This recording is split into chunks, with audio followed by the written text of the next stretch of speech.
This week on Wrestle WreMarks, a former WWE champion gets arrested, a WrestleMania main event turns into a personal war, and one of the most shocking betrayals we've seen in years just changed everything for Cody Rhodes. And that's not even the half of it. Because at the end of this episode, you might be looking at WrestleMania 42 a bit differently.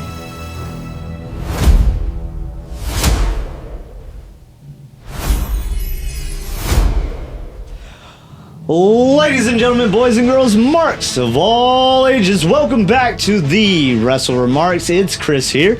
And I'm Pat. And you already know what time it is. It's time. It's time. It's Newswire time. And this week, we don't just have headlines. We have a shift. We've got real-world controversy, career-altering injuries, WrestleMania matches turning personal, and a locker room that feels like it's on the verge of exploding. Yeah, this is one of those weeks where everything connects. It's all connected. So let's not waste any time because we have to start here. We're kicking things off with some serious breaking news. Alberto Del Rio, otherwise known as Alberto El Patron, has been arrested following allegations of domestic violence. Yeah, this is heavy. Reports say authorities responded to a 911 call, observed visible injuries, and arrested him on the scene. He is now expected to face formal charges. And this isn't the first time we heard something like this from him, is it? No, that's exactly the point there. I mean, there's history, which makes this situation even more concerning. He's now facing up to 20 years. The minimum is 8, I believe. And we'll just keep you guys updated as more details come out. And look, we're not going to speculate, but given the history, this is something the entire wrestling world is watching closely. Yeah, and this just isn't a headline. This is like real life consequences right here, man. Yeah, and like we said, he's had a history. Not only the Paige incident, but what was the most recent incident? I think it was his girlfriend at the time. Yeah, I mean, and he lives here where we are at in San Antonio. So. And he had threatened to do harm to her children if she didn't do certain things or something. Mm-hmm. That was the allegations. Allegedly. Because the charges were dropped due to a missing witness. So, take that as you will. And we'll be watching this one closely to see how it further progresses. But speaking of consequences, let's talk about the stage where everything has consequences. Of course, I'm talking about a WrestleMania 42 officially taking shape, and we know how both nights are lining up now. Night 1, the main event will be Cody versus Randy Orton for the undisputed WWE Championship. And night 2, CM Punk finally gets his WrestleMania main event as he goes up against Roman Reigns and defends his World Heavyweight title. That's a double wombo combo right there. Combo mambo. And that's just the top. You've also got Seth Rollins versus Gunther, Jade Cargill versus Rhea Ripley, Lesnar versus Oba. It's just a stacked card in general, especially with that Intercontinental ladder match. Oh, yeah. And let's not forget that the first 2 matches of both nights will air on ESPN. Now, night 1 will have the unsanctioned match between Jacob Fatu and Drew McIntyre on ESPN2, along with the iShow Speed, Austin Theory, and Logan Paul versus the Usos and LA Knight, both airing on ESPN2 before the show. So this is a nice little treat that WWE will be giving fans for, well, I can't say free if you have ESPN, but somewhat free, so you have more of an interest in buying the product. Yeah. And I feel like these are some matches that will really get some heads turning to buy. Especially this next night 2. Oh, yeah. So night 2 will be Brock Lesnar and Oba Femi on ESPN. On the first at ESPN. And also the ladder match, the Intercontinental ladder match, will see Penta defend his title against Javon Evans, Dragon Lee, Rusev, JD McDonough, and now the new newly added Rey Mysterio. Trash. All that will be on ESPN. I wasn't done yet. Dun dun. So yeah, those are some matches I feel like would make you want to see the rest of the card. Definitely. I mean, if you see bangers like that at the bottom of the card, just imagine what you can see at the top of the card. Yeah. Mania season is definitely different this year. It's hitting. Every one of those title matches, too, it feels like it's about more than just championships. Yeah. This year, everything feels personal. Yeah, just across the board. And that word personal just brings us to our next topic in the match that we never got. On Carmelo Anthony's pod, Shawn Michaels was asked why we never got him versus Rock at WrestleMania. And don't you know it, there was heat there. Yeah, because if you follow wrestling, you may know that.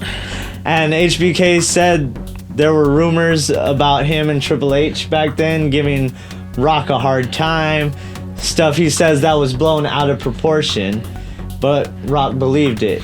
Yeah, and obviously that killed the match. And by the time Shawn came back, Rock was already in Hollywood and that window had closed. But here's the kicker. HBK claims that him and Rock are cool now.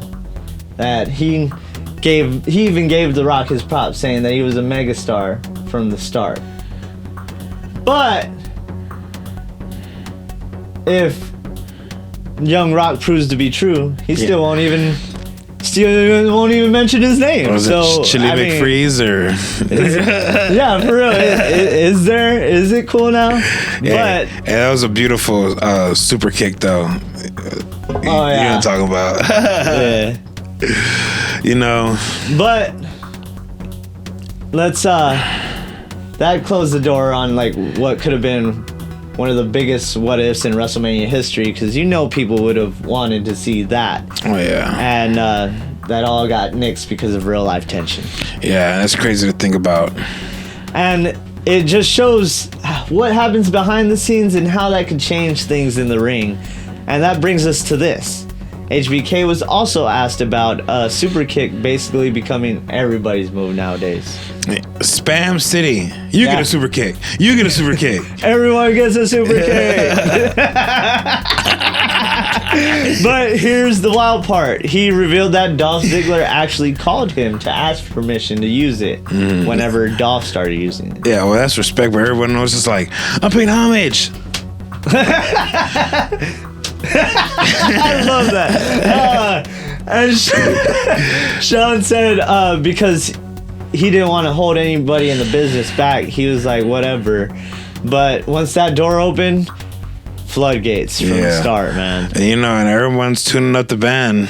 Exactly, but the horns don't sound the same, dog. Nice. He did say that he still believes that the Sweden Ship music will always be synonymous and associated with him. Exactly. Which I'm sure it will. And that's a decision that not just changes the move, but changes the culture of wrestling. I remember something that Jake the Snake says. Everybody does a DDT, but what happens when Jake does a DDT? Nobody gets up. Same thing with the Sweet Chin music. I mean, a lot of people but you know what I mean. I know. I'm just being smart ass. Oh, man. And speaking of things changing overnight, injuries are starting to rewrite the landscape, too. AEW is dealing with some major setbacks right now. Kyle Fletcher, the TNT champion, or now former TNT champion, is out with a meniscus injury and additional damage. Plus, Marq Quen is also sidelined with a tear. That's rough timing all around the board. Yeah, especially for Private Party. They just came back from being out for over a year now, and there's still no timetable yet on Marq Quen's return. And when injuries hit, opportunities open, though. And in this next case, a big one might be coming. That being of the TNA World Champion, Mike Santana, because his contract is set to expire this summer. Oh, yeah, that's major. Huge. And, I mean, I would think he would see some interest from both sides. No, don't you think? Yeah, but I don't think he's going back to AEW. You don't think so? Nah. I mean, where does he go? WWE probably, most likely. You think it'll be WWE or NXT? I think he cut his main roster. Nah, NXT. I think he might do the main roster. Main roster. He might be main roster material. We'll see. I think he's cut his teeth enough to to be in the Fed. As the kids say. I mean, you put together his time in TNA. Oh, true. The time before that, time in the Indies before signing. He's been on the grind, man, and even signing with AEW. In fact, that ship, I don't know if that ship is still there, because he did have some. Well, yeah, he had beef there while he was there. It was because he was still abusing alcohol back then. And now he's sober. So that's good. There could be some changes in that as well. So we'll have to wait and keep our ear to the ground, see what happens. But WWE, or staying put is all factors here, and I would think WWE, given that he's been featured there quite often. Either way, it's a bidding war ready to happen. That it is, and wherever he lands, he's not just showing up. He's changing the balance. That'll definitely be a game changer. And speaking of power shifts, let's go behind the curtain. It was new with these newly revealed texts. Yeah, I just read these. I don't know if you saw the text messages. Yeah, I read them. But Triple H was under serious pressure during the WWE TKO merger, including some frustration over Vince McMahon still being involved. This was when that whole scandal had just started, and I guess they had all of Nick Khan's messages pretty much deleted. There was only like 2 messages that they included in that statement or in that file, and it said VKM. I hear from security that VKM is supposed to be here tonight. What's up with that? And then it was something that we don't know what Nick Khan said. Yeah, and you could tell there was frustration there, like, he's dealing with this. Why are we doing this? Why is he coming back? Type thing. Yeah. I mean, it just sounds like a strange, intense situation. Yeah, very. It paints the picture just how chaotic things were behind the scenes, at least around that time. But switching stories, since we're talking about stories unfolding on TV, there's a whole different thing, going on behind the scenes. And sometimes it's even scarier. And eventually, everybody has to face their end game. And that brings us to the next topic with Paul White, formerly known as The Big Show, says he knows his time is limited, and he may not get his retirement match. That's tough, man. It's really sad, especially for someone like Poor Paul Captain White. Nathano. Oh man, but he keeps it real, and he says that he wants to have fun, stay in shape, and help younger talent. Yeah. But hopefully keeping it real doesn't go wrong. Keeps it real. Keeps it real. Well, that's how you go. That's how you go out the right way, though. I mean, I assume, but hopefully he does get the retirement match. Yeah, and honestly, go back to WWE with someone like who can be safe with you, bruh. You know what I'm saying? And you're talking about Gunther retiring him. Oh, that'd be beautiful. Oh my gosh. I know. I didn't even think of. I know. That's what I think of. Man, I'm tired of you, Chris. You just want everybody just to die to Gunther, man. Like just to die to Gunther. Like I mean, he could be. He could fight somebody else besides Gunther. Speaking of Gunther, that's why Jericho signed with AEW, right? I just screwed around. But since I brought that up, let's talk about it. Jericho did show up last night on AEW, and he talked about when he said he was home, he was serious, and it was fitting for him to sign a contract 100 kilometers, I think he said, from where he started. And he sits there to sign the contract, gets interrupted by, what do they call them? With Ricochet, Khan, and what's his other name? One bald guy and 2 guys with hair. I don't know. But Ricochet interrupts anyway, and Jericho ends up signing anyway. Says there's the clause, and that at I think it was Dynasty, right? Yes. He will be facing Ricochet. But I thought all the extra stuff was unnecessary. Like, I could pick this person, I could pick this person. Yeah. Oh, let me think about it. Oh, I thought about it. I just thought that was pretty unnecessary. But other than that, it was a pretty good delivery, especially with the list part. Yeah, I've been doing this 10 years. Everybody loves the list. Everybody loves the list. And I love how Ricochet sold that one and was like, you're not supposed to have a list. Your list doesn't even go here. So that was perfect. But definitely going to check this one out. I like Ricochet's ability. I don't like his mic skills, but his in-ring ability is phenomenal. And I like to see what Chris Jericho has in store after coming back and being in the best shape he could possibly get into, as he put it. So he looks good. Yeah. A little David Spade-ish, but looks good. He has a wig on. But anyway, let's get back to the meat of the matter, because we're talking about returns and everything like that. Let's get into Trevor Lee, the former Cameron Grimes. The moon. He is signed with MLW. A new chapter. Exactly, and he's looking to prove that he's more than just a comedic act. I hope he's still throwing out a little bit of cash. Stacking money. Yeah. Money. To the moon. I love that song. Oh, man. I love me some Trevor Lee and Cameron Grimes. And to get further into it, Lady Frost also signed a deal with MLW. Lady Frost says she's built for live television and stressed how important the indie experience is, and also like how she can still work the indies with MLW. Yeah, and you can always tell who's got that crowd awareness.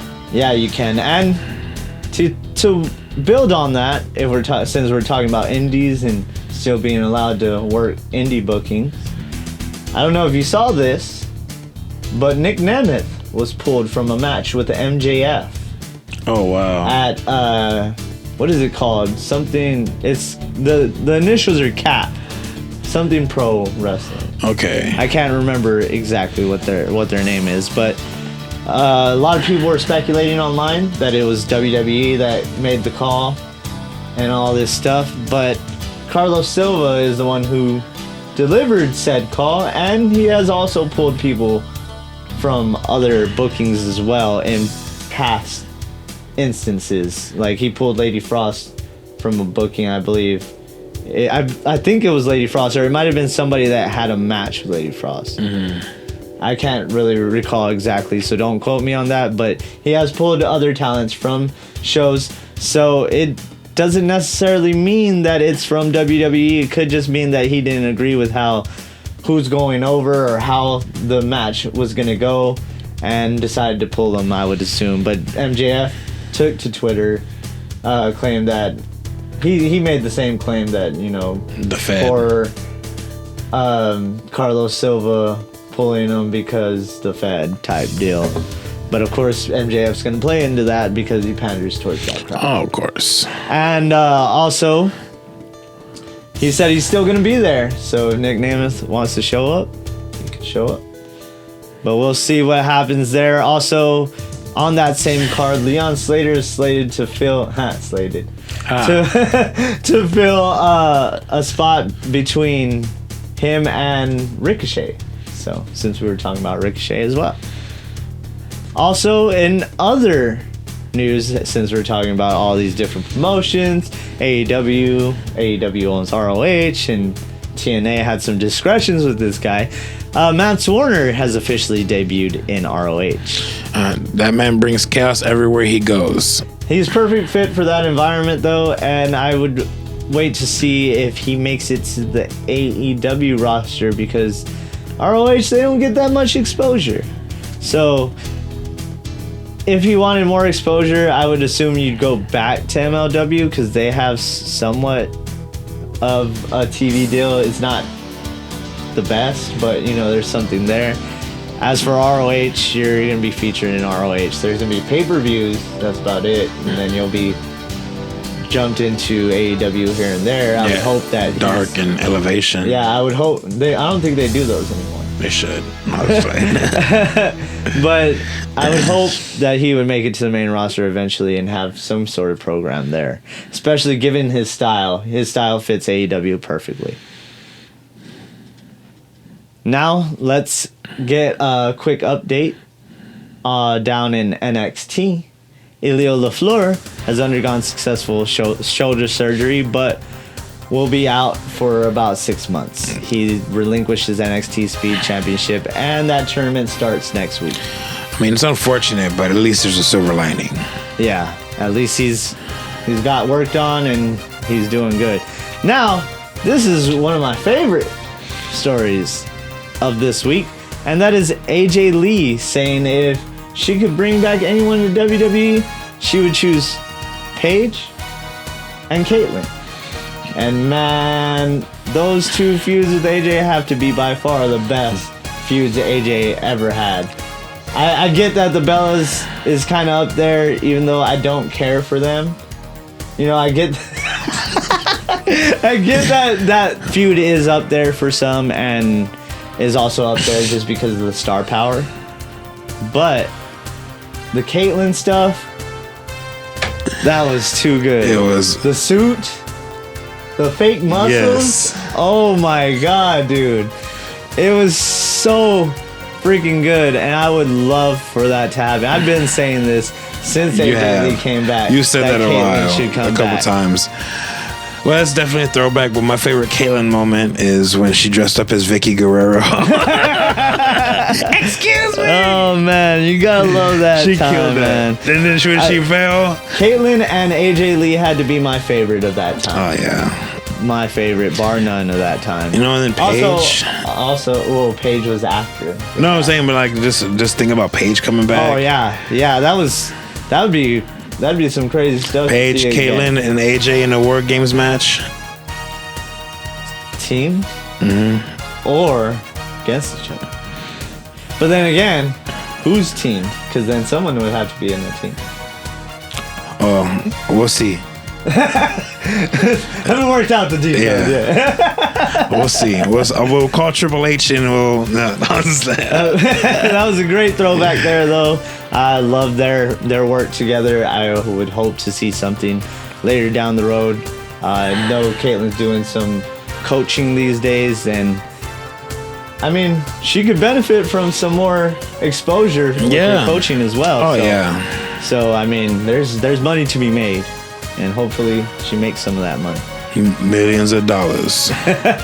making $1 million moves. Now, speaking of $1 million moves, Jake Paul's promotion has been leaning heavily towards women's combative sports, being MMA or boxing.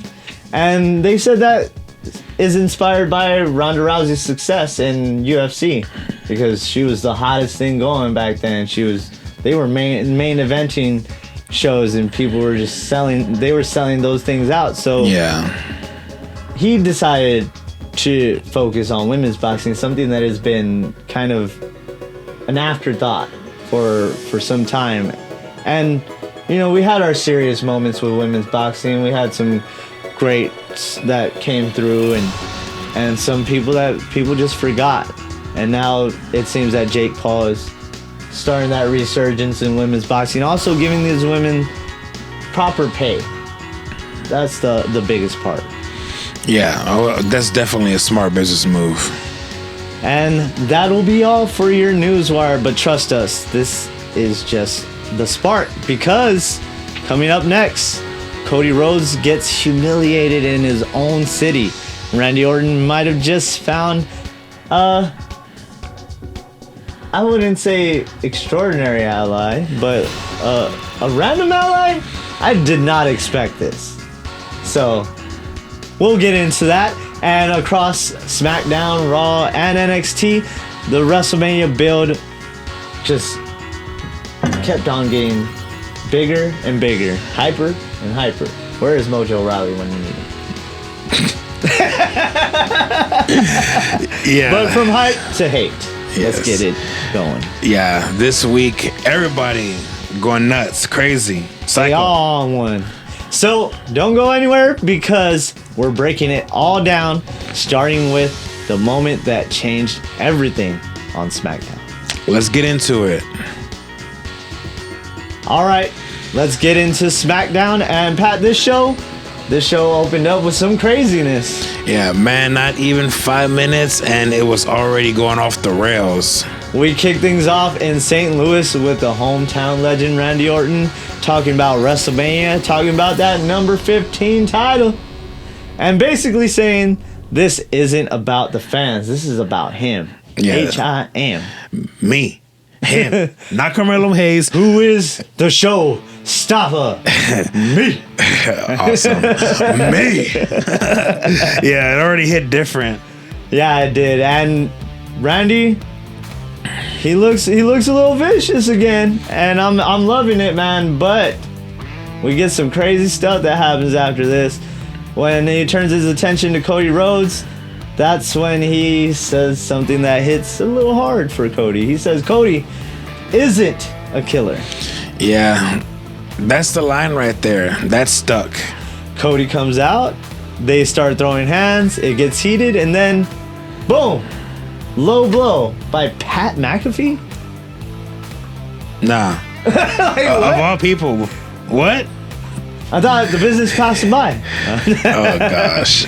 Out of nowhere, full heel turn, McAfee starts stomping Cody Rhodes out.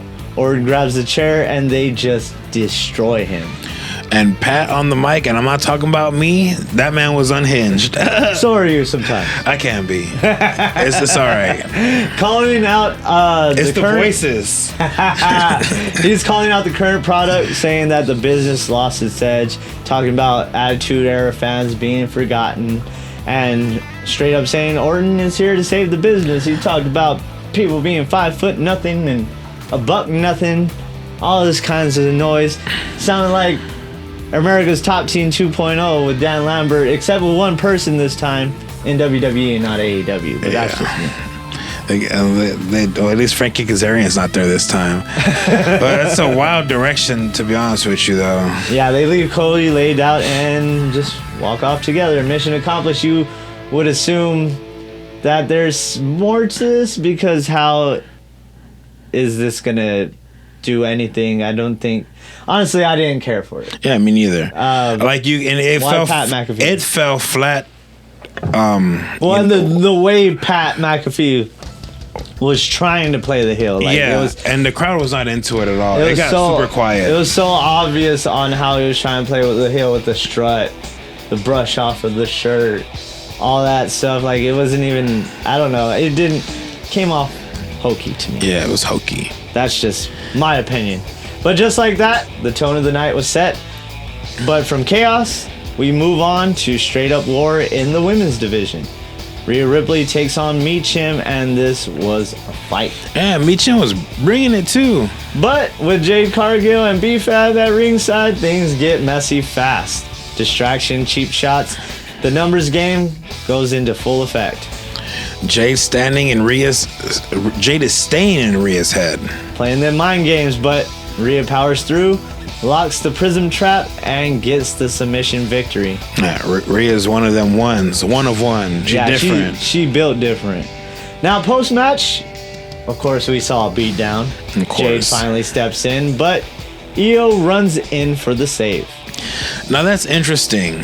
Rhea says Jade has her followers. She has friends. That right there, WrestleMania implications all over it. So, Rhea has to have some more friends, right? I mean, she needs one more to try and get rid of, I guess, B-Fab or Meechin. So, you would assume that there's something coming up? Maybe. Because, like Rhea said, she has friends, while Jade only has followers. Yeah, true. Rhea has real relationships, in other words. So Damian Priest is going to be getting everybody. Damian Priest going to tell Lola to go help her out. Oh, bet maybe. Speaking of chaos, though, and mind games, the Wyatt situation continues to spiral. Uncle Howdy takes on Tama Tonga, and Solo is lurking ringside. And that lantern is still causing problems. That it is. Tama dominates the majority of the match, but Solo's presence becomes a distraction. And boom, Howdy hits the Sister Abigail and gets the victory. And then the tension after. Yeah, because Tama Tonga is not happy. He basically tells Solo the lantern has been a problem this whole time.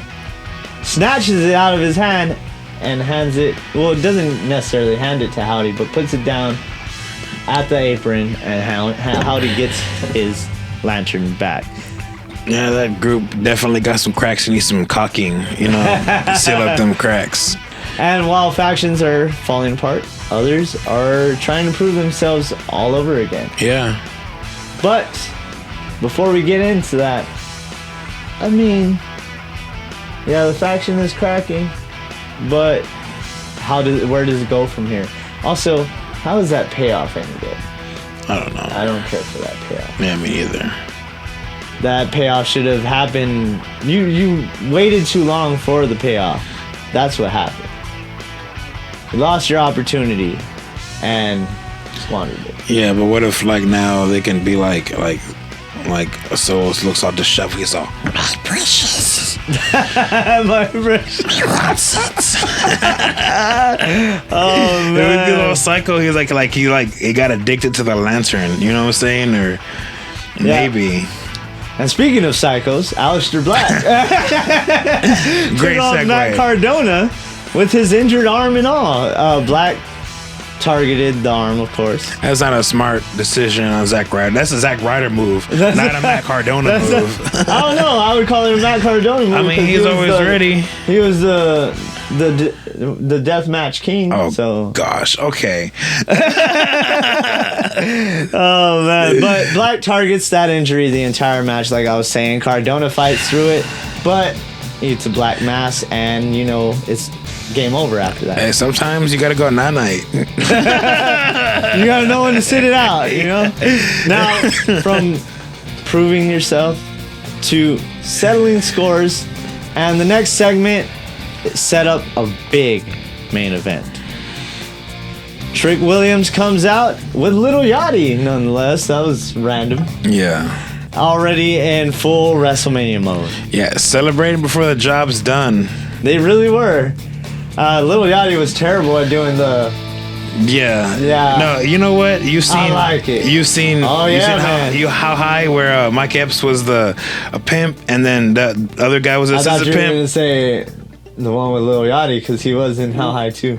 No, I'm one, bro. No, that movie was horrible. I haven't seen it. I mean, he just looked like Trick's assistant pimp. That's all he looked like. Give him the powder. Yeah. He should have. That would have been great if he would have smacked Sammy with the powder, bro. Yeah, it would have. Sammy ends up interrupting and brings it back to reality. He says, none of the flash matters when that bell rings. And then Carmelo Hayes joins the fray and says he wants a rematch, because given the circumstances around the last match. Yeah, and honestly, he had a point. Yeah, they made it official. They had that title match set for the main event. But before we get there, things got a little chaotic and a little bit weird in the tag division. Yeah. The Miz is losing it, talking about curses. R-Truth swore Asuka is the one cursing everybody. And somehow we end up with a tag title match. Yeah, standard SmackDown chaos. That it was. And Priest and Truth defended their titles against Kit Wilson and Miz. The Miz Kits. The Miz Kits. And mid-match, Danhausen shows up. Because... Of course he does. Lights flicker, distractions everywhere, but after that, Priest hits the South of Heaven chokeslam to retain. Man, I loved how Miz wouldn't tag him. And then Danhausen's like, oh, it's because I'm not holding the rope. He grabs the rope and Truth tags him in. It was good stuff all around. And when the lights flicker, you see him running. Yeah. Oh, great. He out here cursing referees and making them he tried to curse The Miz, but then the ref got in. Well, he didn't get in front. The Miz put him in front of the curse. So, normal night in SmackDown land. Totally normal. Totally. But we get Cody Rhodes coming out after that and turns full heel, hitting Kit with the crossroads. At least I consider that full heel. Because what did Kit ever do to you? I mean, Kit's toxic. I told you. He's the one who's toxic. Clearly, Cody is toxic. That was toxic behavior. You're gonna talk about my boy Raheem like that? Toxic. Raheem. That wasn't Cody, that was Raheem, all right? And we close the night with Cody Rhodes as well, calling out Pat McAfee, calling out Randy Orton, saying he hears those voices now, but they don't want to hear what those voices are saying. Cody might be somewhere dark. Homelander. Yeah, he's going into the pits of the abyss. Yes. Just a part. That's exactly what Randy Orton wanted. This is the last, I feel like, huge promo from Cody before we get into WrestleMania, especially given that it fed into our main event after that. But all of that led us into that main event, and this one had real stakes because Carmelo Hayes was trying to get what is rightfully his, that being the United States Championship, which was on the line against Sami Zayn. And they did not miss. Nope. Yep. No bricks. But it was a back and forth bout with counters, near falls, and Melo looked like he had it at multiple points, to be honest. Yeah, inches away. Just moments away. But him tweaks his knee coming off the top, and Sami takes advantage. Haluva kick, retains the title, and this still feeds into the darker side of Sami because he didn't wait for the ref to clear and say, okay, y'all can go. And he pulled a Mayweather on him. He went in for that kick and stole that victory. Yeah, and just when you think it's over, Lil Yachty starts talking trash, jumps Sami. Or trick jumps Sami, lays him out with the trick shot. I think Lil Yachty got a few kicks in, right? I don't remember. No. I can't remember if he did or not.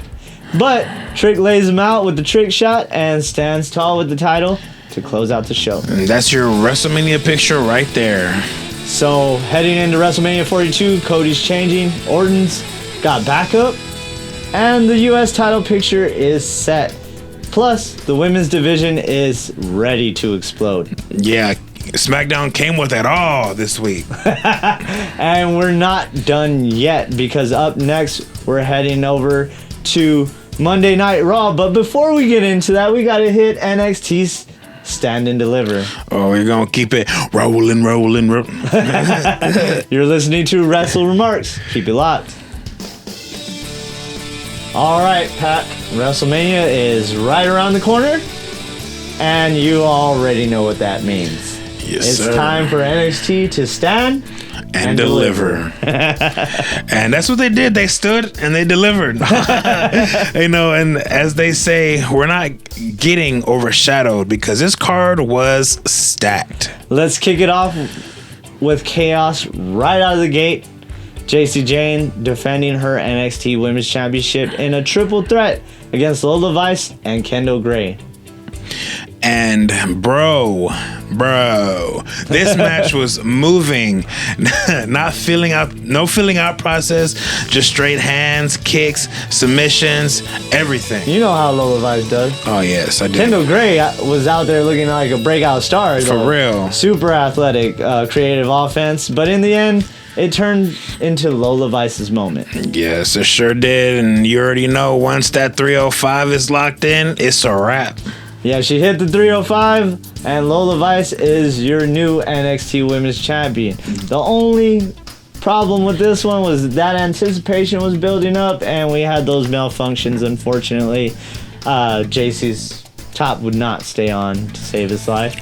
But I'm so happy. At least people watching it after the fact got different camera angles, so it doesn't necessarily mess up the tension and the suspension as you're watching the match, because it was right around that time where the suspense starts to build and build, and you're building up to that finish.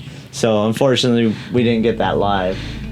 I'm just happy JC Jane's not champion no more. Yes. Because she's going to the main roster. Man, the way they introduced her was beautiful.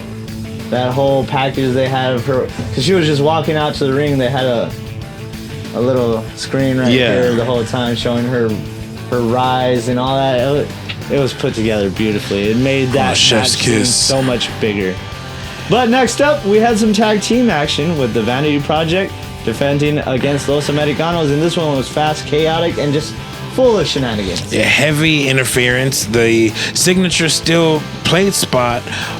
Oh, they were cheating. Of course they were cheating. Yeah, they were cheating. And I'm talking about both teams were cheating. And it worked. Vanity Project retains. This is when I find out that the pre-show had a match as well. Unfortunately, I didn't even know. Disrespect. Yeah, after that, they just showed the birthright in the pre-show. What the hell is that? But Shiloh Hill went over on Charlie Dempsey and the birthright as he teamed with EK Prosper and Heavy Machinery 2.0. But EK Prosper, they listened. You were said it sounded too much like Eli Drake and LA Knight, and now he's EK Prosper. That's good. So whatever that means. I mean, it's still Eli Knight. Yeah. EK. Yeah. So, but they had to make it a little easier. They be listening to us, bro, secretly. I wish. Then we got Sol Ruca and Zarya. This one was a gritty bout, and I consider it to be a target match of the night. Yeah, definitely one of the best matches on the card. Zarya was throwing Sol Ruca around like a damn rag doll, but Ruca just kept coming back. And that Soul Snatcher on the ramp and in the ring, that's what sealed it. Sol Ruca gets the huge win and immediately puts the women's champ on notice. Yeah, North American title time. Miles Bourne versus Mr. Plank himself, Johnny Gargano. Johnny Deliver. But before we get into that, man, I love that Sol Ruca and Zarya match. It was put together beautifully. The close counter, or the near falls, the close counters, all that stuff was just... And I feel like that was probably the best built story going through. And it made Zarya look like a monster, having her to take 3 Soul Snatchers. It reminded me of Undertaker having a tombstone and chokeslam Kane. I was surprised that Soul went over, but I could see why, and I would assume she's on the verge of going to the main roster here soon. I would assume. Yes. But let's get into that North American title match, because this was exactly what you think it was. It was technical, hard-hitting, and nothing but back and forth action. Yeah. Johnny Gargano had him a couple times, though. Yeah, he did. It looked like Johnny Gargano might take it. We saw some spurts of the Johnny of old here. But Bourne pulls it out and retains the title. And then? Post-match, we see Dion Lennox come in with a chair and a statement, clearing house and claiming to be next. Next up, we had the women's North American title being defended by Tatum Paxley, or should I say Blake Monroe? Yes. They both have a title. If the last women's title match was gritty, this one was grimy. These two pulled out all the stops. Monroe was targeting that shoulder the entire match. Exposed turnbuckles, nothing but mind games. All kinds of action here. Yeah, mind games. I love that pay-per-view. But Paxley survives and hits the cemetery drive, which I think is the best move in WWE right now. You think so? Yeah. I like it a lot. I like it too. It's a simple setup. It looks devastating. I love her Daphne gear. Kick. I like that kick too that she does too. Oh yeah. But the Daphne gear was fire. Yeah. Awesome. But now Paxley remains champion. Yeah, but she still got the belt though. I mean, she has a variation of the belt. Because later on in NXT, which we'll get into, now Blake has her own title. So yeah. Well. All right, y'all. Main event time. Fatal 4-way for the NXT Championship. I Believe in Joe Hendry versus Ricky Saints, Ethan Page, and Tony D'Angelo. This was absolute madness. Macho Madness. Alliances forming and breaking. Chairs announce tables getting destroyed. It's crazy. Yeah, everybody had a moment, but when it mattered the most, Tony D said, "Forget about it." Gabagool. Literally. Yeah, he literally said, "Forget about it." He hits the "forget about it" and walks out. Your new NXT champion, becoming the first ever NXT Grand Slam champ. Awesome. Big time title change. Breakout performances. NXT showed up and they showed out. That they did, but wait, there's more. Because this was just an appetizer as we build towards WrestleMania. Yeah, and Raw turned up the heat. But before we get to Raw, we gotta talk about my girl, Sexy Red, coming out with Shawn Michaels. I keep forgetting to add that in there because you mentioned it a long time ago before Stand and Deliver. Because I was like, "Where's my girl, Sexy at?" And there she is now. They did. She was hanging out. Her. She was hanging out with the sexy boy.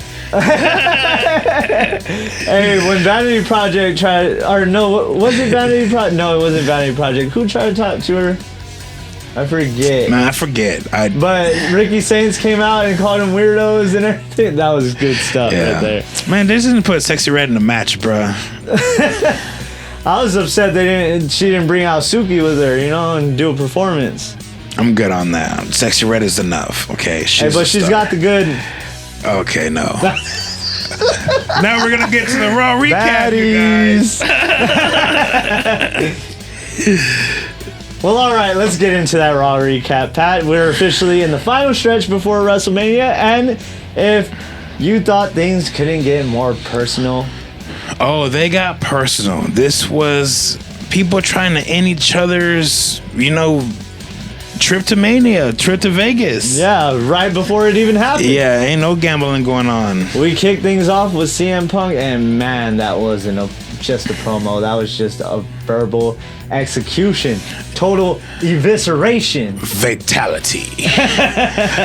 Roman Reigns wasn't even in the building, and Punk still cooked him alive, like bacon popping. That he did. With no shirt on. He pretty much called the man manufactured. He said his tools were store-bought, while his were built and sharpened by hand. Nothing was handed to him. He built it all himself, calling Roman a buck-toothed Nepo baby that ate dog food for a weird old man. And then turned around and took his shots at Pat McAfee. And nobody was saved. Not even The Rock, bruh. Yeah, Punk basically said, "I built me. You were built." And at WrestleMania, he plans to end that. Yeah, he said it took him 8 WrestleManias for him to even be good. He cooked them. Yeah, he did say that. I almost forgot about that. He said he really did. If we had 8 opportunities that we failed so spectacularly bad, I'd be blackballed. We would have been blackballed, fired, but never seen again. But you can't blackball me. Nepo baby stays in the company. It was good stuff. Man, he was preaching hustle, loyalty, respect out there, dog. He had mentioned that when you tell CM Punk you want a pipe bomb, this is what you get. Yeah. You don't expect it. Yeah. Ba-bam. But let's get into the first match of the night with LA Knight. Yeah. And Austin Theory, Justin Timberlake's little brother, and Logan Paul, and I Show Speed. So damn rich, but still home. No, causing chaos at the ring. And this one turned into a whole circus real quick. I mean, did he really though? Did Speed get involved, or was he? He was cursed. Yeah, he was cursed. He didn't. I mean, he's kind of involved. Yeah. He didn't mean to get involved, but he's there. Yeah, I mean, but the Usos showed up, and Knight starts chasing people around, and boom, Theory steals it with a handful of tights. But that's not the story. That's just not the story. Yeah, that's just the beginning, because after the match, Knight makes it official. A 6-man tag at WrestleMania. Knight and the Usos, versus the Vision and I Show Speed. Yeah, that match is pure chaos waiting to happen. Poor Speed, man. You know they're going to toss him around in that one because that boy's cursed. Unless he can get Danhausen. I mean, you got to give up those streaming rights, dude. Just give them up. Maybe he can curse somebody. Just give them up, because they're just going to end you. Speedhausen. I Show Speedhausen. But let's get into the next thing, because Finn Balor tried to get his hands on JD McDonough. But instead, he got jumped by the entire Judgment Day. Well, I mean, not the entire Judgment Day, but including Dominic Mysterio. Yeah, well, who's kind of left of the Judgment Day? Oh, yeah. Really, aside from the remnants. Women. But he did take out Dom. And we got some chair shots, cheap shots, and just total disrespect. And now Balor says that there's a darker side coming back to him. Dun, dun, dun, dun. Finn Balor, scary Balor. Oh man, yeah, he says that darker side is back. We see a little flash of his eye. The demon's dark. coming for you. He wants his belt back. You better get it back. Oh man, then, well, as you know, with the demon back, you know, WrestleMania is getting a little dangerous, and I'm excited to see that entrance again, man. Me too. I'm excited. But let's get into the women's part of the thing, because we saw AJ Lee in a sit-down interview. Until the greatest of all time, everyone's talking about it. Bleacher Report, you know, Inside the Ropes, whatever. Sports Illustrated talking about it. Becky Lynch the Wrestling interrupts. Observer is talking about it. Everybody.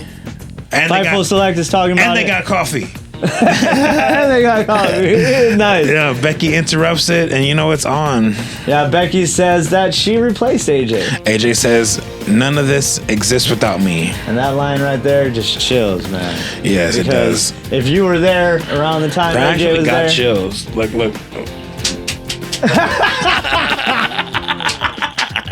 If now you know, you know. Oh my god. That was good. But this just isn't a match at this point. It's legacy versus legacy.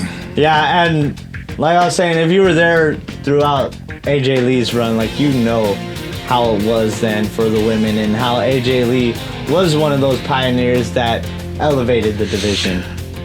Speaking of legacy, you know, did you see that your boy is gonna be at WrestleCon at Vegas? Don't tell me Ted DiBiase is gonna be there. I just saw him before I came over here. See that. I just saw it. He said, "See you in Vegas." Jeez. Dude, that boy's trying to make some money back. Ooh, that's gonna be Cody's help or what? You know he's trying to make back some of those lawyer fees. Oh, for real. Anyway. But let's get more into the women's division, because it keeps heating up as we see Bayley take on Lash Legend with Nia Jax at ringside, of course. An absolutely physical match, but chaos breaks out, because why wouldn't it not? Yeah, Charlotte Flair and Alexa Bliss get involved. Lyra Valkyria helps from ringside. And Bayley sneaks out with the win. Not clean, but at this point, man, who really cares? We're building towards this multi-tag women's match at WrestleMania, so this is only just bubbling up before it boils over. Next up, we see Seth Rollins, and he's back. And immediately calls out Gunther and Paul Heyman, saying Gunther might be working with Heyman. Yeah, but Gunther wasn't about that talk, just fist. Yeah, the next thing you know, these two are just throwing hands all over ringside. Say yeah. Security can't even contain it. No, they can't. And then Gunther tells Heyman he owes him a favor. And we all know Heyman and favors, they don't go well. You know, that's not good. That's not good at all if your name starts with the B and ends with that Brock. Or Doc Ock, Brock Octopus. And he be throwing people around like he got eight arms. For real. Next up, we saw some 6-man tag action with Penta and Dragon Lee, along with Javon Evans picking up a huge victory. Yeah, but the biggest moment was Rey Mysterio returning. Boyaka, boyaka. And he inserts himself into that Intercontinental Ladder match. 619. Boyaka, boyaka. That's my pueblo. But on top of that match just went from insane to an all-time classic. Yeah, it does have potential to be a classic. That's a lot of people with some great styles to feed off of a ladder match. I just pray nobody gets hurt, but I want all the chaos in the world. I want to see what Rusev has. Ooh. I'm really curious as to if he's going to pull out something big. Or win. Because, it's a ladder match. Most of the high flyers are going to shine. How's Rusev going to shine? Rusev's going to jump off the ladder. Yeah, he's going to do some crazy stuff. Yeah, you know what I'm saying? Yeah, Javon goes for the OG cutter, and then Machka kick right off the top of the ladder. Yeah. And then the accolade at the top of the ladder. Or at the bottom of the body. Yeah. That would be good. Everybody decimated. Awesome. Oh, man. But yeah, that match is going to be insane. And speaking of some insanity, let's get more into the women's division because Rhea Ripley and Io Sky picked up a win against Jade's baddies. Yeah, but then Jade Cargill shows up and destroys everything with her puffy outfit. She looked like a hot Cheeto puff. When she held up the title, that thing covered her face. But her hot Cheeto puff shirt. Those kendo sticks, brawling, and just nothing but pure chaos going on everywhere. Yeah, nobody's safe heading into WrestleMania. Yeah, they're not. We keep saying that. I'm telling you, they're not. But let's not forget, Stephanie Vaquer just put Liv Morgan through a TV as well, and Liv Morgan has a little something to show for her. Yeah, she got a shiner, bro, a rowdy one. Yeah, this entire division is just unhinged right now. I was just picturing the two, Stephanie and Roxanne. Dude, you heard that? You heard clunk? Oh my god. I reacted as soon as I saw it. Yeah. It was, jeez. Man, it was like that King Kong in the trunk because you heard it before you saw it coming. You can hear it before you see it. Yeah, for real. Yeah, the women's division is definitely unhinged right now. And finally, it was contract time. Oh, I mean, did the contract really get signed, or it didn't? Oh, unfortunately. So, are we getting this match? Yeah, Brock and Oba Femi, and this lasted about 10 seconds. This signing or whatever, whatever it lasted. I mean, come on. Yeah, because the second they got close, boom, just fists start flying. Tables broken, chairs getting launched, locker room empties. And absolute mayhem just breaks out. This isn't hype anymore. This is war waiting to happen. Yep. And, man, I feel bad for all that indie talent that took that chair to the back of the head that night. Yeah. And I watched Brock launched the hell out of that. I watched the recap, and he threw something at Oba, but it hit one of the indie talents straight in the face. Yeah, even you didn't see the chair leg. It hit someone in the head. Yeah. It was crazy. Oh man! And Chris was saying that it looked like Brock was actually mad. Yeah, and that's where it feeds into everything. You look back on it, and at some moments Brock actually looks heated. Like you've seen Brock heated in his MMA fights, and it kind of looks similar to that. If he could pull that off, or if that was legit, it's gonna sell tickets. Either way. Oh yeah, this match is huge. And the way Oba looked at the end too, kind of like, oh crap, whenever it showed Brock's face heated. So but who knows? There could be something there. It could be a work. Or it could have just been like something like, "Oh, you son of a, you know what?" True. You weren't supposed to throw that chair back at me, or I was supposed to look bigger here doing this, or whatever have you. Not anymore. You never know. You never know. It don't matter no more, cause WrestleMania is shaping up to be one of the most chaotic in a while, and personal. Yeah, every feud feels like it could steal the show. And the crazy part, we're not even done yet. Not even close. Well, kind of close, because we hit our NXT recap and finally closed this show out. Of course, we haven't ran down the whole Mania card, which was just revealed on ESPN, I believe, yesterday. Mm-hmm. But we'll talk about it once we get closer when we do our predictions. Let's talk about it. So, let's get into NXT. And just like that, we head down to the Performance Center, where NXT is already feeling the fallout from Stand and Deliver. New champs, new egos, and the locker room already exploding. The new NXT champ, Tony D, opens up the night, and he's not just talking like a champ. He's talking like the champ, the guy, the main event. Tony D'Angelo. But he doesn't get a long celebration because Joe Hendry, Ethan Page, and Ricky Stanks, formerly Ricky Stanks, always steps up, basically saying, "Yeah, nice win, but you didn't beat me clean." Which is rightfully so.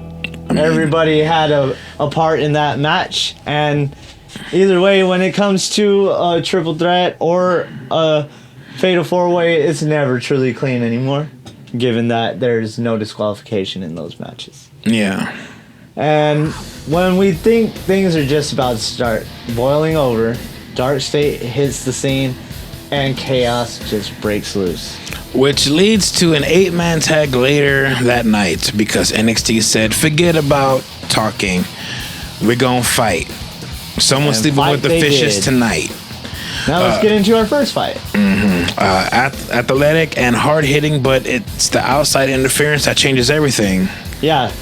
Zarya and Shawn Spears get involved behind the ref's back, and Izzy Dame capitalizes with a Dame over to defeat Sol Ruka. So that there's still tension going on there. Yeah, translation, this feud is not over. It's far from finished. That it is.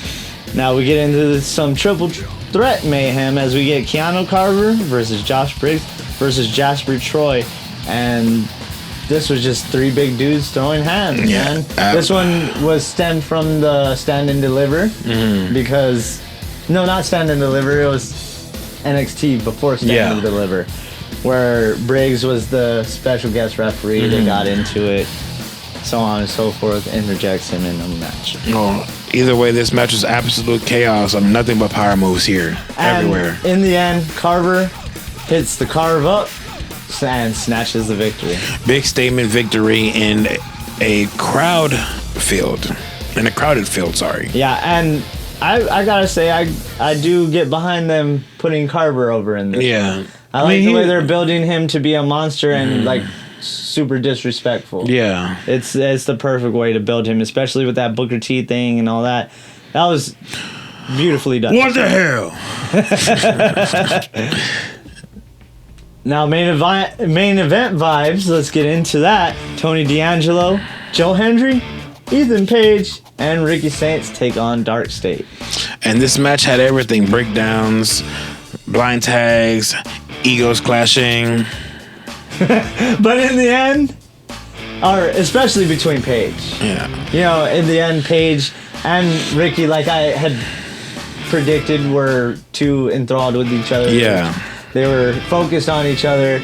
Tony D puts them through that table and takes them out so he can end up taking that victory.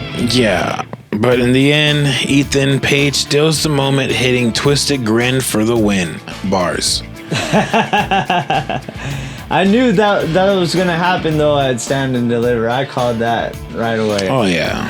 But anyways, immediately gets dropped by Tony D after the match. Yeah, that title match is personal now. And you can tell that Saints and Page are on a collision course themselves. So do you think this would play into another triple threat? Or how would it be? Would it be somebody wins it and goes after each other? Or will we just see them go into the main roster? I say main roster. I say we have like one more match.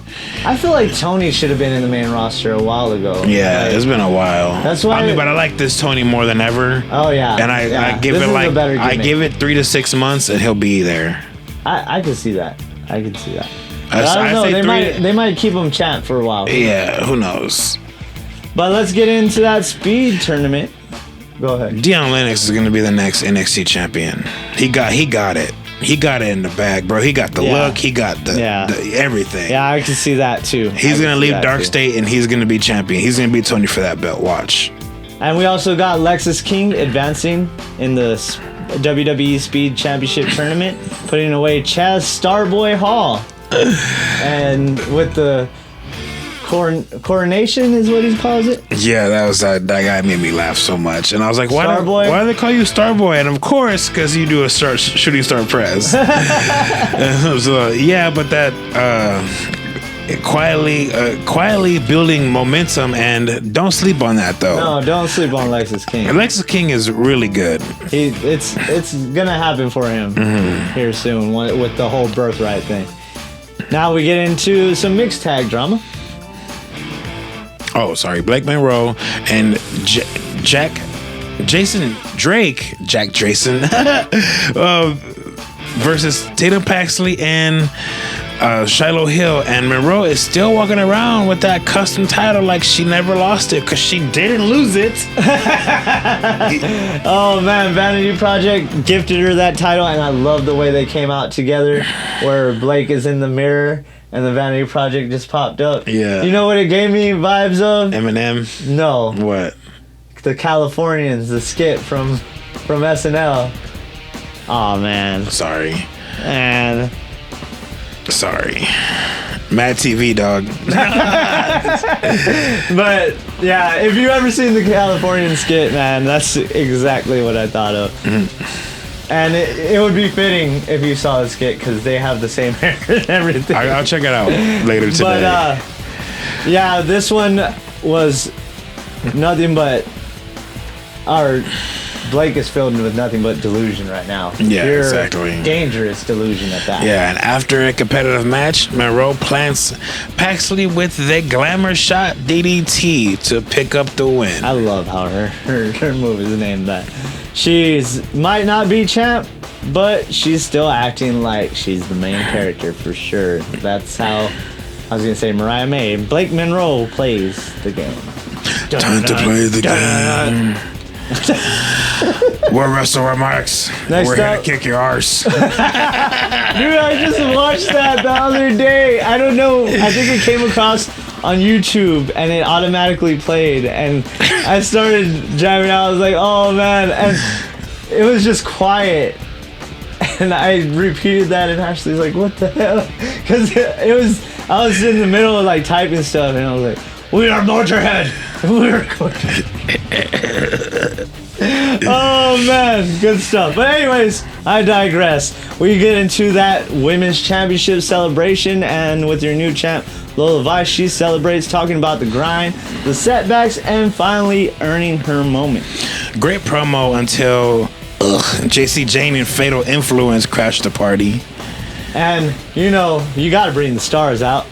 JC immediately demands her rematch, and guess what? She gets it next week at NXT Backlash. I mean, Revenge. Brawl breaks out, Lola stands tall, and the message is clear. Yeah, that title reign just started, but the pressure is already on. Nothing but pressure. Pressure. I mean, the only one that could withstand that pressure would be JC. She is already a diamond, I'm just saying. But NXT Revenge will be a two-nighter. Will be next week and the week after. I guess that's their whole like special, kind of like how AEW does specials on their stuff. I don't know. I don't really care for the whole special thing. Where me neither. Not special, but that's just me. You might like it. I'm not gonna down it. But next week kicks off with NXT Revenge with some big stakes. Tony D'Angelo versus Ethan Page for the NXT Championship. Lola Vice versus JC Jane for the Women's NXT Championship. Plus tournaments, debuts, and more chaos incoming. Yep. Next, we got the final take. NXT is stacked right now. Multiple feuds, overlapping rivalries, and nobody waiting their turn. And that's the key. The roster just feels hungry. Titles aren't being defended, but they're being hunted. And that's exactly how it should be. That's exactly how you should build everything. But with that said, I'm Chris. And I'm Pat Housen. And that's all we have for you today, folks. This was your Wrestle WreMarks. Let's do that one more time. No. Okay. Because then it's going to cut like ass. All right. That's all. Thanks for watching. Like, share, and subscribe. Find us wherever you get your podcasts.